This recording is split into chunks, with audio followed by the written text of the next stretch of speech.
well, guess who it is again? Give you 3 guesses. Come on. Okay, it's Robert, of course. And this is going to be my review of Thor Love and Thunder Star-Lord. Almost bought the whole wave. This is another case of needed that last big Build-A-Figure part for Korg. And, again, saw this guy on clearance. Half off. Saw the Korg leg online for $15. I mean, $10, $15. What are you going to do? Yeah. I gotta say this figure, though, it's so bad. First off, let's look at that face. I mean, let's get him off the spinner and look at that face. That looks like Screech and Luke Perry had a kid. That does not look anything like Chris Pratt, and it's all in the shape of the face. It has nothing to do with the face scan, quote unquote. It's all in the shape of that face. It doesn't matter how good a picture you got of Chris Pratt. You put the wrong shaped head on him, he's not going to look right. So that's what we have here. He just don't look right. Now, I did buy this one right at the same time as I bought Valkyrie, so, that was the other thing, and I was just looking for the Korg pieces. I meant to buy Valkyrie, but I wanted to wait till she was on clearance. But this head, if it was just the head, my thought was that I was going to take this, and I was going to it looks like the rest of him's okay. So probably what I can do is take the rest of him, maybe do a head swap or something, and when a better Peter Quill comes out. And then I started trying to pose him, and I realized something. The little pad on his shoulder actually stops any side articulation. Or if it doesn't, then there's a trick. It's not very apparent because I tried every trick I can think of and it doesn't work.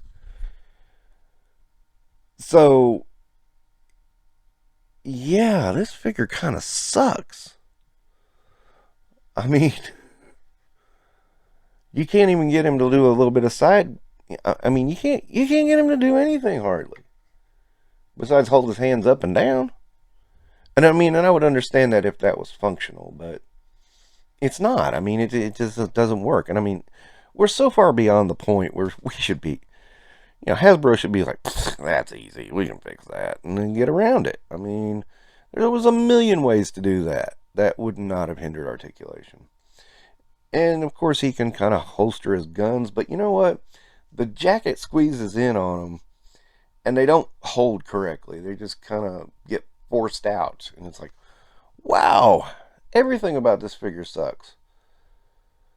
I mean, where are those guys who are saying this is a piece of shit right now with this one? They're not saying this is a piece of shit. Actually, I don't know what they're saying. I never looked at a review on this one. Had no intention of buying it until, people started scalping Build-A-Figure parts. But oh well, yeah. I suppose since I need to do some comparisons, here he is with Fat Thor, who looks so much better than him. And, of course, Love and Thunder Thor, Ravager Thor. Those look so much better, you get the idea. And so, Mr. Sideways Elbows here. What am I going to rate him? I've done a lot of bitching about this figure, and I'm going to run with it. Half a freaking star, man. This is terrible. Especially today. This is terrible. This is one of the worst figures I think I've ever bought. I would not have even gone near this if it wasn't for Korg. That's it. Absolutely. And they not only phoned it in, they phoned it in as a robocall. This is how bad this figure is. I would say no stars, but I have a promise to myself. There's going to be some score there. But what do you guys, you think a quarter star is good? Yeah, quarter star. That's what I'm going to say, quarter star. Yeah, because this sucks. Don't say Hobgoblin's a piece of shit when this is a piece of shit. Ugh. This is a piece of shit.